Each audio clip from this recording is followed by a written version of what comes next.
ఇప్పుడు మా lyric writers అందరినీ కూడా పక్కన పెట్టి సార్ మీరు అప్పుడే ఆస్కార్ అవార్డు అందుకుని వచ్చిన మ్యూజిక్ డైరెక్టర్ సార్ కీరవాణి గారిని సార్ సార్ బాణీకి ఇళయరాజా గారి బాణీకి పాట రాయించారు.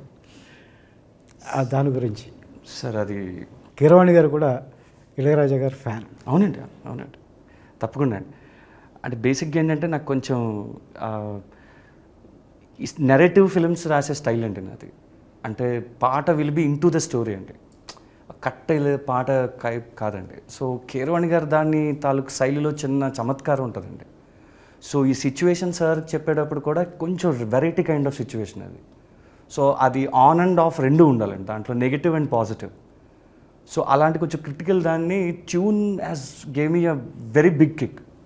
సో దీన్ని ఇంకొక నెక్స్ట్ లెవెల్ తీసుకెళ్ళాలి అంటే ఆ సౌండ్ని పట్టుకోవాలన్నా, లేదంటే ఆ స్థాయిని రీచ్ అవ్వాలంటే ఎక్కడో ఆయన స్టైల్ అయితే బాగుంటుందేమో అని అనిపించిందండి. ఆయన కొన్ని పాటలు నేను ఇంతకుముందు ఆయన సాహిత్యవేత్తగా రాసిన, ఆయన సాహిత్యం like his a lyric writer also, చాలామందికి తెలియని విషయం అది.